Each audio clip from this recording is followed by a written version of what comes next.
Hello, cinema drunks. It's Elvirus again, and welcome to the 666th Annual Halloween Mixer.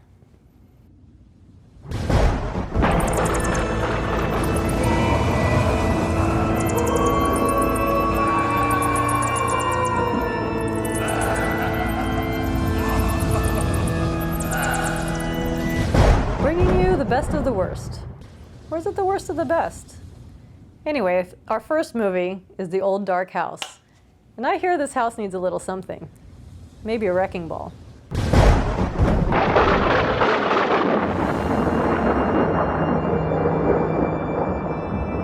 Directed by the amazing James Whale, who had just directed his first of a large Universal horror picture deal, Frankenstein, based on the 1927 novel by J.B. Presley. Of course, Boris Karloff was the big name draw, but this is completely an ensemble cast. This came out just before Halloween in October of 1932. I enjoyed this for a classic horror movie. Everything I have to say about this movie, I have to say it's for the time. For 1932, this is a great film. You know, it has its limitations of the time period. It has the creative license to do kind of whatever it wants within the world of horror, because the world of horror doesn't quite exist the way we think of it right now. Right. This is 1 year after Frankenstein, which is really one of the first talkie era horror movies.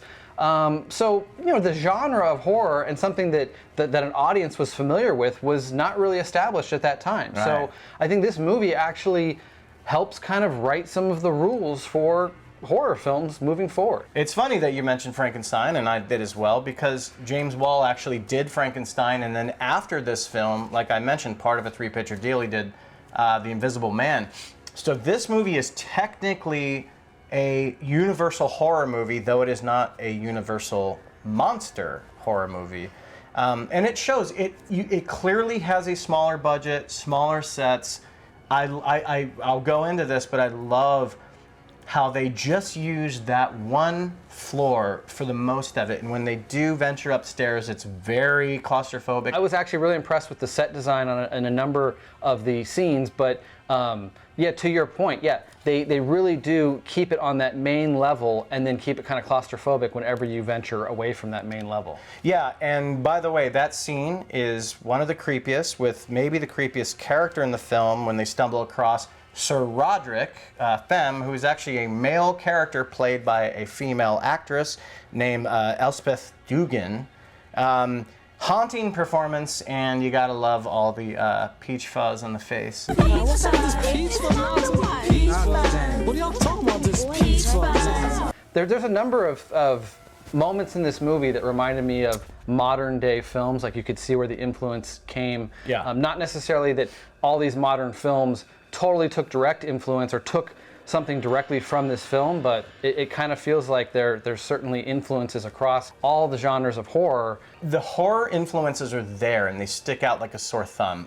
The hand on the, I mean, you think about, you're like, well, I've seen that a million times. Not in 1932, you had Exactly. the hand on the staircase railing that just sat there for like 3 or 4 minutes before you actually get the reveal. That was a great little bit of staging. This couple with their buddy, they're stuck in a huge rainstorm in the countryside in Wales. They stumble across this old dark house, and just the details of the opening where they're trying to look at the map, and like the map is soaking wet because cars back then didn't really keep everything out when you're in something like that. Yeah. And I love the line where he's like, well, this map represents everything around here, everything's underwater, and it's like, that's just great.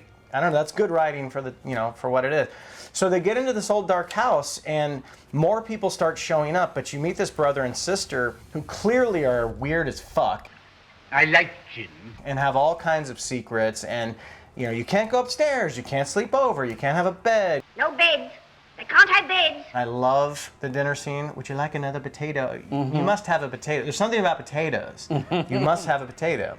Have a potato. Then another couple comes in who aren't really a couple. It's kind of like your sugar daddy scenario, and I love those characters. As the movie progresses, you start learning that the butler, who's played by Boris Karloff, Morgan is his name. He's very creepy, he's very intimidating. It's a great Boris Karloff performance, despite the fact that they add in some sort of, ADR sort of Mumbling. mumbling. Yeah.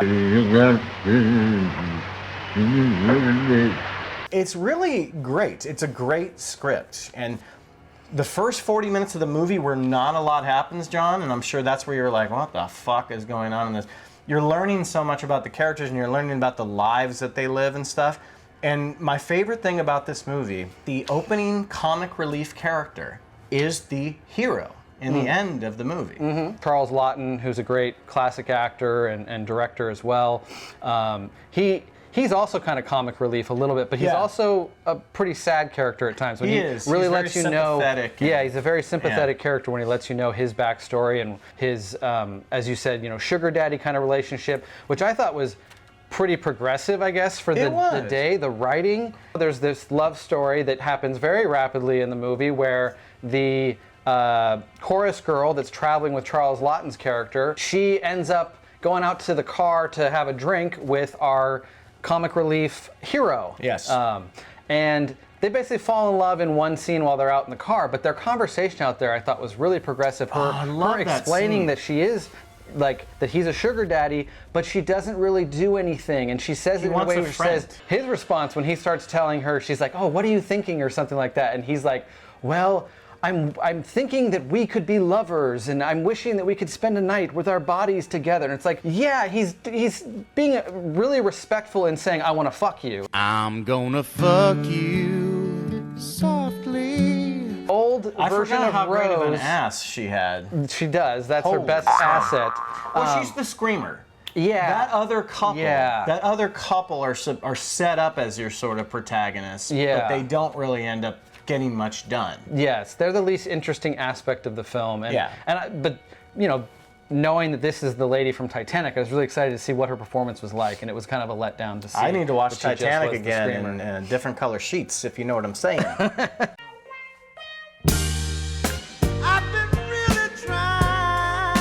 We've seen lots of movies where a group of travelers end up at an isolated location and meet the weirdos that live there. It makes me think of an early version of Texas Chainsaw Massacre to some degree. Well, yeah. Especially the way that there are all these different interesting family members. There's secrets. And there's these family members that you aren't allowed to really meet at first, and it takes time before they're introduced. The father being over 100 years old and stored away on the top floor. Yeah. The image of a door with a giant deadbolt lock on it and then a plate of eaten food off to the side. You're like, what the fuck is this? Yeah. And again, that stuff is shot in these really small interior settings with just one candle sort of lighting the corner of the set. Where this movie gets really interesting is when Saul is mentioned, and then you're like, okay, this is the horror element. And to me, it really was. Again, we're talking about a 1932 movie. And this guy, his name was Brember Wills, the actor. He did next to nothing before or after this, and unfortunately died about 12 years after this movie was made. I think he was a little bit old. There's a look that he gives in this movie where he knows he's one-upped, the guy, Pendleton or whatever. Our comic relief hero. Our comic relief hero. And that look is so creepy, and it's so perfect because we as the audience are like, we don't know. Did he just one up this guy, or is he honest and that the brother and sister are technically keeping this guy locked up and he's a good guy? When he turns and gives that look, and I love that camera work of knowing exactly how to surveil the room when you're talking to them, like, oh my God, you need to help me. These people, they have me locked up. And then it kind of moves away to our comic relief hero, and then it cuts back to Saul, and that's when we know he's evil. By the time he picks up the knife to tell him a story at the kitchen table, I was pretty convinced he was going to go crazy. And this movie does not benefit. The thing I didn't like as much about it, but it's just because of the time, you can't really rate the movie off of it, but the lack of sound design when there's an action scene, because there's really good choreography of people tussling over a knife, one guy trying to stop another guy from starting a fire with no music and with the audio taken out, because at that time they only had audio for dialogue. It was very jarring and very strange, and it kind of almost took you out of it if you didn't know what you were watching, which is a movie that didn't have the ability to do that yet. Saul is a pyromaniac. The father, Boy, is he. Is telling the story of Saul and kind of letting them know that if he got the chance, he would burn the house down. He wants to make a burnt offering of the house. Again, another moment in the movie that just made me think, is there a connection to another film we did on the mixers years ago, on our first mixer? Burnt Offerings, check it out. A great haunted house movie. Ago. I keep wanting to call her Mother because it's played by a woman, but the father, who's a 100-year-old character, That's a creepy character. I'm pretty sure it's that character also who mentions madness came to the house. Yes. We've all been touched by madness. Yeah. But again, that's another one that made me think of a more modern horror film. We all go mad. We all go a little mad. We all go a little mad sometimes.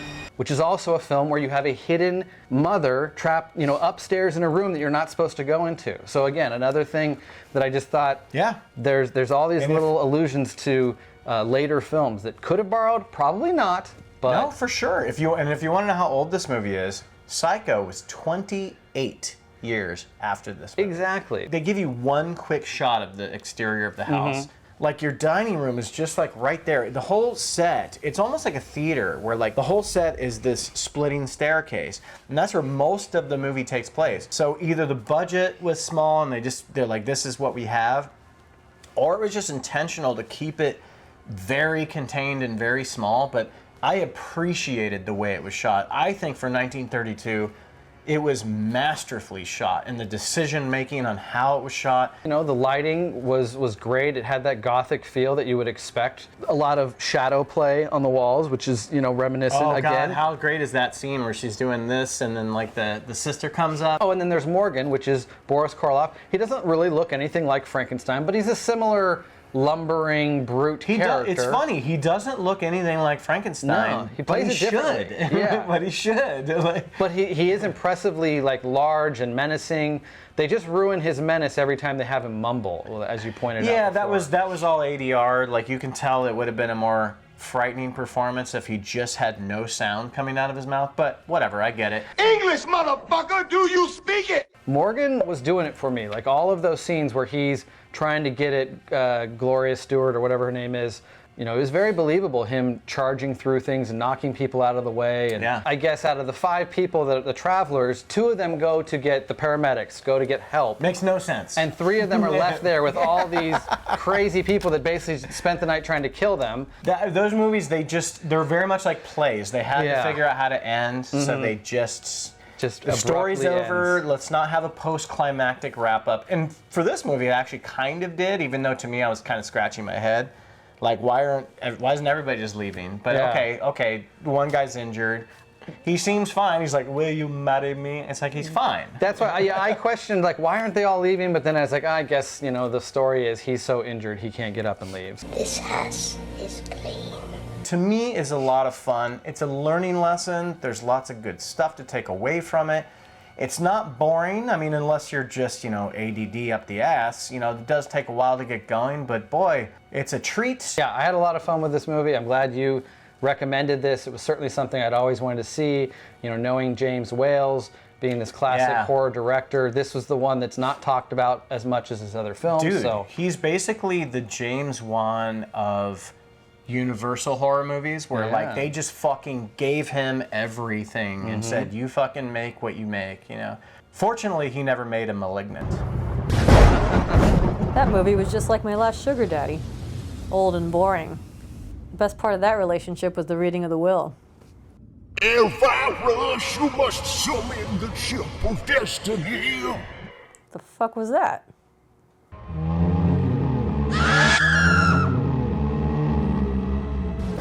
Well, get your barf bags ready, because the next movie is a body horror. Re-Animator. I'm super excited about seeing those buff naked zombies. Welcome to the doctor's office. I've got my latest patient here with me to help review the Re-Animator.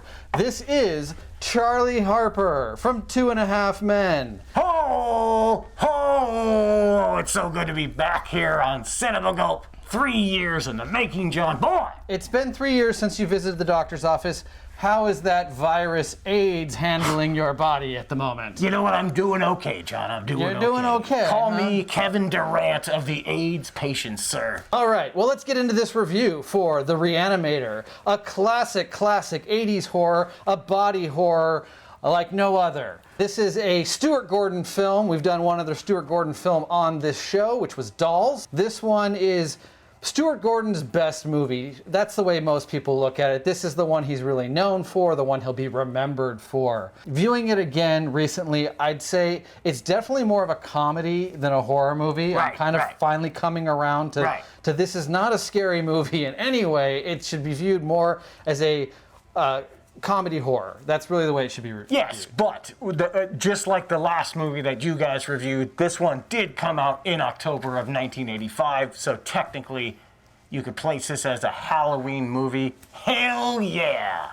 So what did you think of The Re-Animator? Stuart Gordon really wanted to shoot this movie on 16mm black and white, and I'm really fucking glad that he didn't.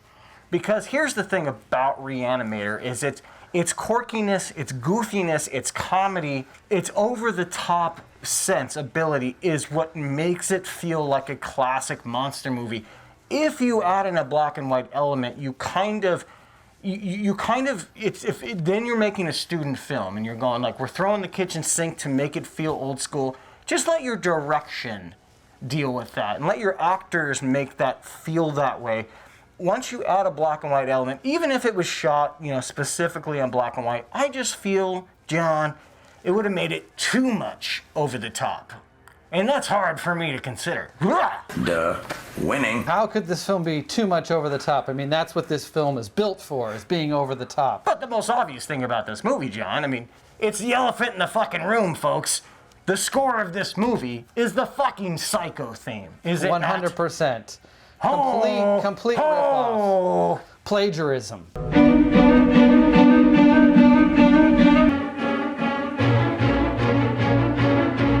I mean, this film is it's an update of Frankenstein. I mean, it's basically, I feel like most Frankenstein films, even modern Frankenstein films, are usually not very gory. So this is the gory Frankenstein. More realistic than the puppets in this movie. The frickin' cat puppet is one of the worst looking effects I've ever seen. That's one thing that, again, on this review of this movie, I thought that the effects held up a little better in my mind than they did. I believe there's next to no exterior shots in this movie. This the budget is kept to such a minimum that every set piece is sort of inside of a set. Am I right? Am I wrong? No, you're 100% correct. I don't think there's like one establishing shot in the whole movie, and it works. Like you always know where you are. It's never boring in any way. This movie's never boring, but it really builds to a crazy climax. Like there's some really great stuff that happens along the way, but it's all about the climax of this movie, in my opinion. Oh, yes, absolutely about the climax. Oh, I'm sure you like the climax. Do you want to tell us why? Well, I do. Well, there's some, like I said 3 years ago, there's some boobage in the climax. But I do think that the cast of this movie is perfect, and they know exactly what movie they're in. Barbara Crampton. That's all I got to say about that. That was a motorboat right there. We've had the reconnaissance. This was the start of the Comasance. Jeffrey Combs-assance. The Frighteners was a great role by Jeffrey Combs. He came back and owned the Frighteners. I'll give him that. That's the second Comasance. Yes, yes. Steals the show. He's, way over the top, but everything in this movie is, I never really realized how much of a murderer he is. I mean, I know that's a classic scene when he takes out the doctor and gives us the severed head here. Really, I thought that there was something where maybe the doctor attacks him in the moment, he's defending himself. No. Not really, not at all. He just goes out, straight out murder. Dr. Hill, he's kind of the other, star of the movie that really is memorable. I don't know the actor's name who plays him, but he's got a great face, a great head for the role.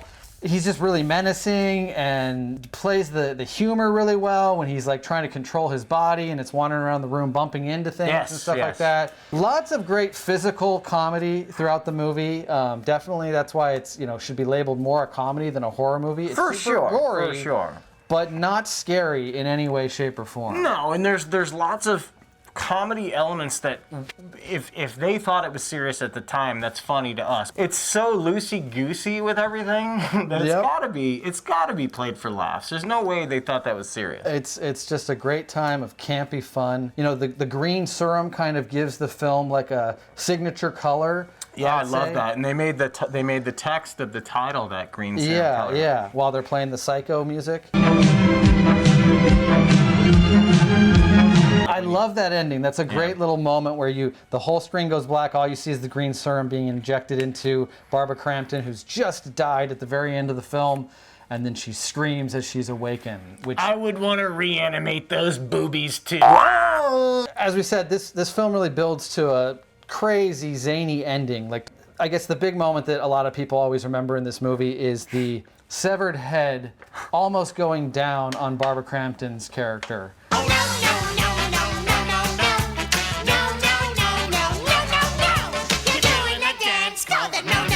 This movie doesn't care if it crosses the line. In fact, it can't even see the line because there's so many dead bodies littering the floor. They can't even see if they're crossing over the line, which is fine. That's, that's what we want out of this movie. It's just over the top. Performances are over the top. Gore is over the top. The only thing that gets more over top than this movie is this fucking next movie, From Beyond, which it's basically saying if you weren't offended by Re-Animator, go fuck yourself.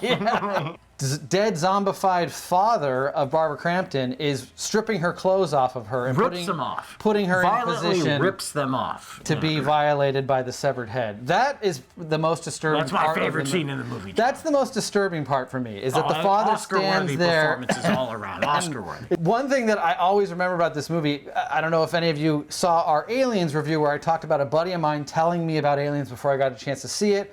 And kind of just setting me up for how great that movie was. This is another movie that Tony had explained a lot of scenes to me, and one that really stuck out was him mentioning that intestines rip out of someone's body and strangle another guy. So that was a moment. I don't think people talk about that moment enough because that's a really standout moment. Everyone talks about a big moment that Slither paid homage to directly. Oh, did it? Yes. Okay. Yeah. Death scenes in this movie where people are being thrown against walls. You got the cat, you got the severed head just splattering against the wall. I love the severed head that just throws it in the wall.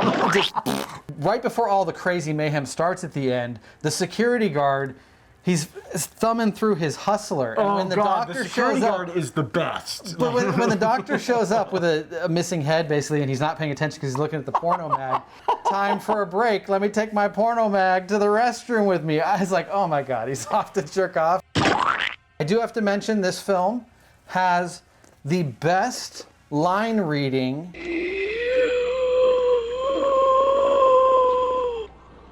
You?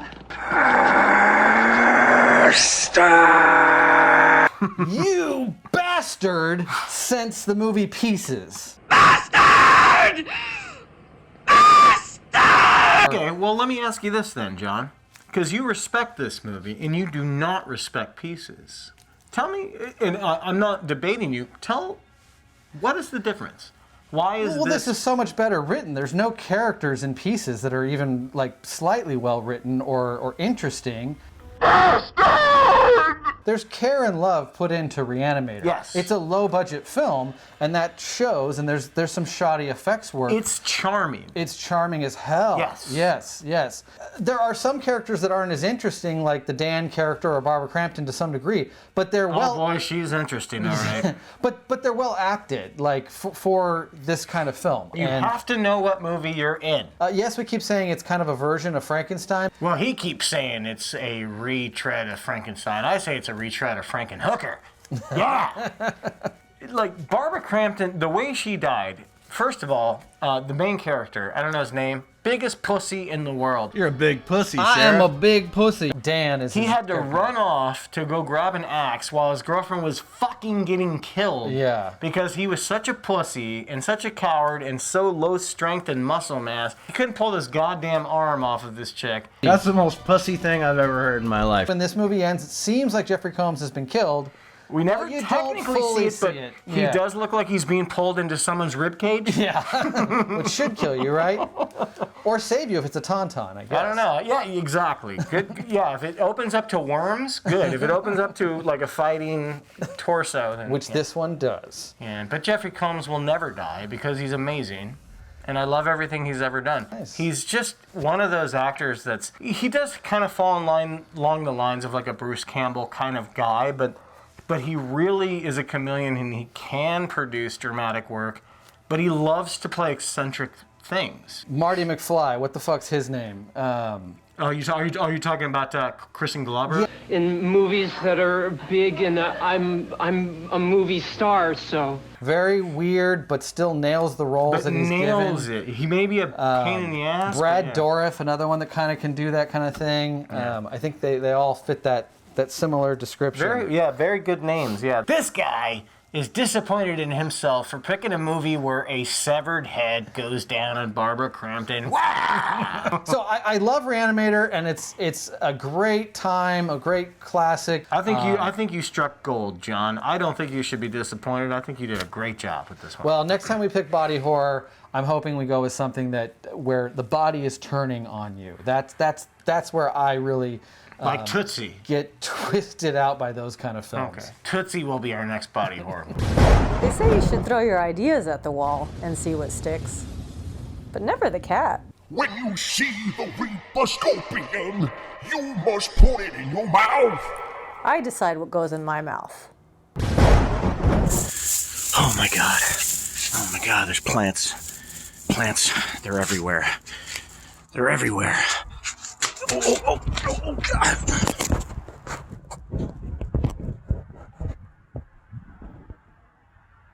This next movie genre is found footage.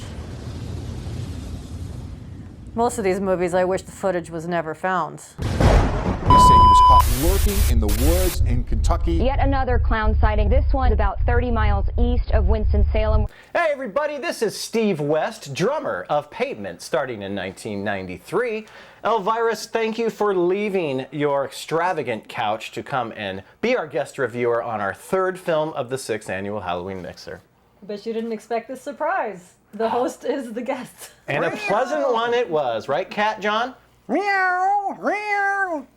So our third and final movie was the found footage movie, and I already forgot the name of this movie again. It is called Behind the Sightings. And a scary title it is. Now explain to us, Elvirus, what the fuck was this movie? It was about a husband and wife team who investigated the clown sightings that were happening in 2016. And they were actually happening in real life. And I thought it was going to be a wonderful movie, but clowns sparked joy for me. But this movie did not. Do evil clowns want to be seen? Because this movie would suggest several hundred times that evil clowns do not like to be seen. The evil clowns don't want to be seen. Well, evil clowns. Evil clowns do not want to be seen. Yes, Creepy clowns are okay with being seen. You must understand the difference between a creepy clown and an evil clown. There's a big difference there. Big difference. If you go talk to Dr. Evil Clown Expert, he will fill you in on all of the details over and over and over again until you try and show him photos. Well, clowns became a natural focus of my research. And then he's going to freak out and say, "Get out of my office!"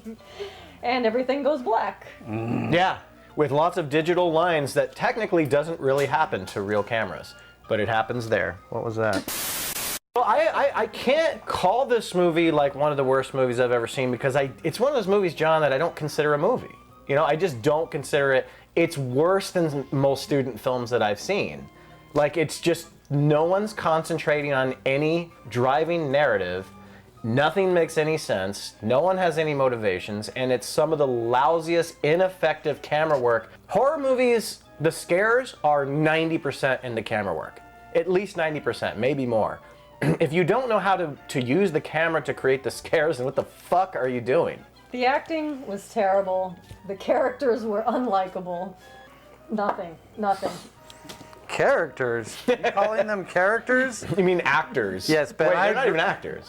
No, these were not actors. People. Unless you're talking about porn actors, but I think there's more convincing performances in porn. It was total porn acting. I see you don't have a lifeguard here at your beach. Like, hey, that's a nice pool. Can I clean it for you? Let's talk about the good stuff. for a moment. Okay, so the review's done? We all liked the mask. We couldn't tell for a few minutes if it was a mask or if it was makeup because it was a really good mask. So I would say the costuming was maybe the best part of this entire movie. Did we like the clown or did we just like the mask? He was obnoxious. He was making the ending 5 minutes feel like 25 minutes. That is correct. We only liked the costume on the clown. Yeah. I have a feeling that clown was the director. Because that's when the camera stops moving completely. Yes. So I think that the third person in the production, because there was 3 people on the production team, the 2 actors and the cameraman / director. I think when he put it on a tripod, or he put the phone on his camera phone tripod, then he danced around the 2 actors in costume for the remainder of the film. There was one other clown that we all liked. He had glow sticks and he was dancing in the I didn't like him. Yes. No, I agree with you. The clown with the glow sticks dancing. He was the good clown. He was the good clown. That was one of the best aspects of this. When he threw the glow sticks at the windshield? Yes, that was very violent. Very frightening. I just love how this couple, like, they try to establish that they're, well, they don't establish anything. But they start out by going, my mom bought us this camera. Oh my God, the camera we've been wanting so that we can make our documentary about the clown thing that just started happening. That once they I never thought we'd be able to afford it as they live in this gigantic house that they don't appear to have jobs, so I'm not really sure how they have this gigantic house. And then, Ben, when they start making the documentary that they've wanted to make their whole life, apparently these 2 fell in love over the idea of making this clown documentary. Yeah, well, that happens. That's how I fall in love with my last 2 girlfriends. They go out there with no plan, and as soon as they see them, they say, "Get away from us! What are you doing to us? We're gonna get out of here! Run, run!" The fuck are you doing this documentary for? When you finally get confronted with clowns, you're like, ah, get away! Because there's 2 scenes that are supposed to be from the security camera of the clowns coming in and causing problems in the convenience store, and 2 different attendants just stare at the clowns at the counter and like wait for them to leave. And I'm pretty convinced that that guy in the counter was Shaquille O'Neal, by the way. This movie is deeper than we all thought. You know what the most frightening thing about this movie was? We had to pay to see it. Oh my God! Scarier than coulrophobia. Well, I'd feel bad for people that had to pay $15 to see this in the theater, but fortunately, no theater would touch this thing with your dick. The best thing about this movie is that it's in the rear view mirror, folks. No, I think one of the best things about this movie is Todd is dead. But Todd has, I love the documentaries that are fake found footage movies that feel the need to tell you, like, his funeral costs were $3,400. His wife couldn't pay for it, so there's a GoFundMe account. It's like, no one cares, the movie's over. Like, we don't need a eulogy. That's to fund the filmmakers to make their money back for wasting it on this freaking movie. Yeah, the Kickstarter for the fake funeral is actually to pay for the cost of the camera they had to buy. I think we all talked about if it had maybe taken the angle of actually using real pictures and images that exist of people seeing these clowns that happened in the last 5 or 6 years and actually played on this being a real documentary trying to talk about these clown sightings. But instead they try and make it a fake movie with characters, and it just falls off the rails the first second the movie starts because it didn't know what it wanted to be.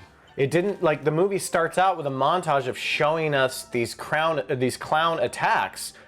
But and we always go back to this one, John, the Blair Witch. The thing that makes that movie so raw and pure and fantastic, even though an average person will look at it and be like, it's just a bunch of running, you just see a bunch of leaves on the ground with the camera running. That's what it's supposed to be doing. It's supposed to be showing you something that's happening. That movie has a narrative completely. Students go out, they're trying to shoot something. We see them shooting it. We see them partying in the hotel before they go out on a hike in the woods. This movie, it's like, it could have taken its time. It just made all the wrong decisions because it showed you things. It's like it spoiled the whole fucking movie by showing you 4 different clown attacks and then trying to build up to the fact that there's clowns. It started off strong. Well, it started off strong because it's just showing you these random clown attacks, and then when you meet the couple who both, male and female, have the most punchable faces I've ever seen in my entire life. I think the first wrong move they made was hitting record on the damn camera. Or buying a fucking 3-point lighting kit. Had a lot of potential with the topic, but unfortunately didn't make it. You know why this movie got put on Amazon Prime? Because they bought their fucking equipment off of Amazon Prime. Cheers, Elvirus. Cheers. Anybody else have any closing thoughts on the clowns that could? That we were waiting till the last 17 seconds of this movie. We were going to turn it off early. We're like, you know what? They're going to give us the big twist reveal in these last 17 seconds. Nope, nothing. Wouldn't it have been interesting if one of those things happened? If one of those things came into fruition? Just like the townspeople were all the clowns, or the wife was raised in a crazy clown family and she had to marry a non-clown guy and then turn him into a clown and sacrifice. I don't know. It was a possibility. Fucking something. Nothing happened. Ben, I think your ideas would ruin the realism of this movie. Well, let's get on our way to the clown rave. It's time to eat the chip of destiny. Summon thee.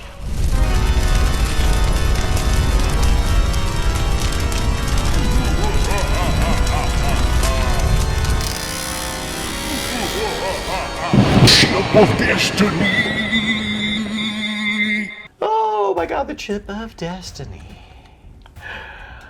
Holy crap. Woo! Oh fuck. Yeah, you feel that. Oh fuck. Oh shit. Oh fuck. Thank you for watching. Thank you for watching, everybody. Oh shit. Yes, that hits you. Oh. And thank you to everyone out there. Oh my God. Who recommended? Holy shit. Re-Animator for our body horror. Oh. I'm experiencing some body horror right now. Holy crap. I'm not kidding. This has been Cinema Gulp's 6th annual Halloween Mixer. Unpleasant dreams. I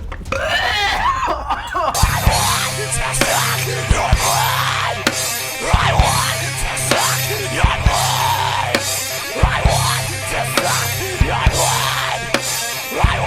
to suck your